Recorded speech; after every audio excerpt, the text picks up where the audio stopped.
स्त्री धन को लेकर बहुत सारे डाउट्स रहते हैं। कुछ लोग सोचते हैं कि स्त्री धन पे पति का भी अधिकार है, कुछ सोचते हैं कि नहीं सिर्फ पत्नी का अधिकार है। स्त्री धन पर आज तक कोई क्लैरिटी सही से मिली नहीं है, इसलिए हमने सोचा कि हम एक इस पर डिटेल वीडियो बनाएं और वो भी एक सुप्रीम कोर्ट के रिसेंट जजमेंट के साथ, जहां आपको बताएं कि स्त्री धन का पूरा कॉन्सेप्ट क्या होता है।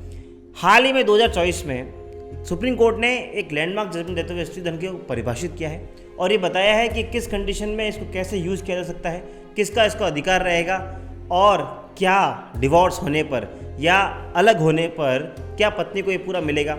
इन सब बातों को जानने के लिए आपको ये वीडियो एंड तक देखना होगा। Welcome back to channel. मैं हूं आपका अपना वकील दोस्त एडवोकेट नमन मनोज और आप मेरे साथ देख रहे हैं लीगल शॉर्ट्स, क्योंकि अब बदलाव जरूरी है।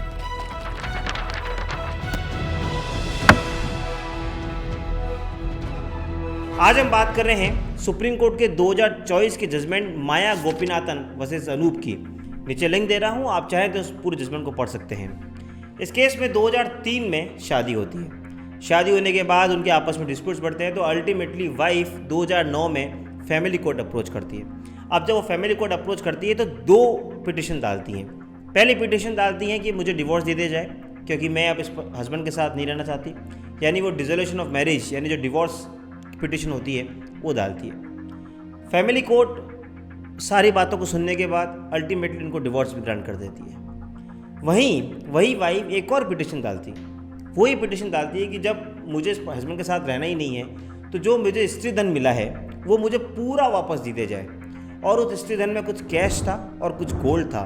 ये दोनों मैंने मेरी फर्स्ट नाइट के दिन मेरे हस्बैंड को दे दिया था और उनको संभलवा दिया था कि आप रखो उसको अपने पास। और उस लड़के ने यानी मेरे हस्बैंड ने अल्टीमेटली उनकी मदर को यानी मेरी सासू माँ को दे दिया। और उनका ऐसा कहना था कि उन्होंने अपने जो डेब्ट थी यानी ऋण उतारने के लिए उसका यूज़ कर लिया, इसलिए मुझे वो सूद समेत वापस लौटाया जाए क्योंकि वो मेरा है। फैमिली कोर्ट डिवोर्स डिग्री तो ग्रांट कर देती है, लेकिन जहाँ तक बात इस रिकवरी सूट की आती है यानी स्त्री धन को वापस रिकवर करने के बाद आती है, तो वो भी फैमिली को डायरेक्शन दे देती है कि यस ये पूरा स्त्री धन उस लेडी का है, उस वाइफ का है, इसलिए इसे सूद समेत लौटाया जाना चाहिए। इस ऑर्डर से एग्रीड होकर हस्बैंड पहुंचते हैं हाई कोर्ट। हाई कोर्ट जब वो पहुंचते हैं, हालांकि वो डिवोर्स डिग्री को चैलेंज नहीं करते हैं, उससे इस रिकवरी के जो सूट में जो ऑर्डर हुआ होता है जहां उनको फैमिली कोर्ट ये डायरेक्शन देती है कि आपको सूद समेत सब कुछ अपनी वाइफ को देना है, उसी को वो चैलेंज करते हैं।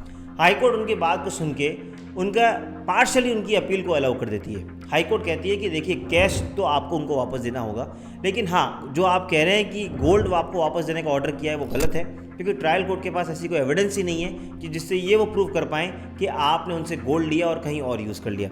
यानी हाई कोर्ट ये कहती है कि आपको कैश तो लौटाना होगा लेकिन आपको गोल्ड नहीं लौटाना होगा। अब इस ऑर्डर से एग्रीड होके वो वाइफ पहुंचती है सुप्रीम कोर्ट, और जब सुप्रीम कोर्ट में मामला आता है तो सुप्रीम कोर्ट अपने कई सारे जजमेंट्स का हवाला देते हुए सबसे पहले डिस्कस करती है स्त्री धन को, जो कि आज के हमारे इस वीडियो का मेन टॉपिक है। दोस्तों, शादी के पहले या शादी के दौरान या शादी के बाद अगर किसी वाइफ को यानी महिला को कोई भी शादी से संबंधित गिफ्ट दिया जाए तो वो उसका स्त्री धन कहलाता है, चाहे वो पियर पक्ष से क्यों नहीं हो या फिर वो उसके हस्बैंड साइड से क्यों नहीं हो। यानी अगर हम आम भाषा में कहते हैं कि उसकी वाइफ को इतना किलो सोना चढ़ाया गया, इतना तोला चांदी या सोना चढ़ाया गया, वो सब स्त्री धन की परिभाषा में आता है।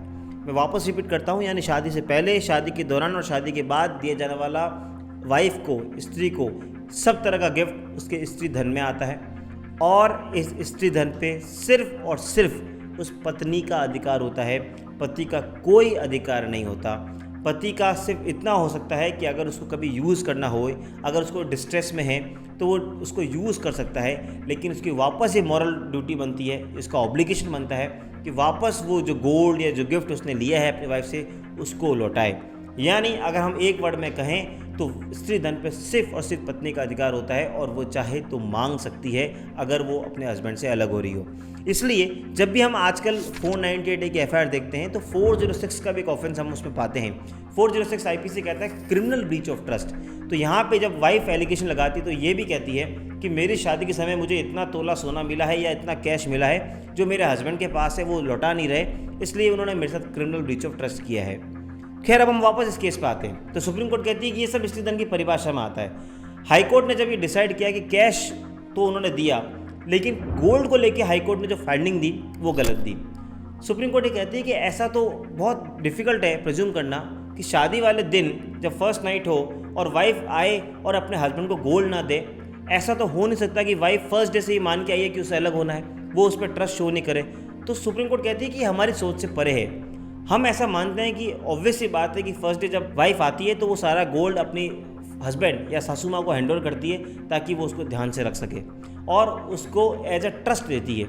इसलिए हाई कोर्ट ने फाइंडिंग गलत दी है और हम ये डायरेक्शन देते हैं कि जो कैश तो हाई कोर्ट ने दिलाया वो सही है, लेकिन जो गोल्ड दिलाने का ऑर्डर जो नहीं किया वो हम करते हैं। और हम आज की तारीख में इस गोल्ड की कैलकुलेशन करें तो 25 लाख रुपए का हम डायरेक्शन देते हैं कि उस हस्बैंड को अपनी वाइफ को वापस लौटाना होगा, क्योंकि वो उसका स्त्रीधन है। मुझे उम्मीद है आपको आज का ये वीडियो पसंद आया होगा। अगर आपको कोई कानूनी ओपिनियन चाहिए, नीचे लिंक दे रहा हूँ, उस लिंक पर क्लिक करके आप घर बैठे अपने एक कॉल पे समस्या का समाधान पा सकते हैं। और यस, आपको कंटेंट पसंद आ रहा है, please subscribe this channel so that आपको घर बैठे ऐसे वीडियोज़ मिलते रहें। मिलेंगे अगली बार इसी तरह की वीडियो के साथ, तब तक के लिए जय हिंद, जय भारत।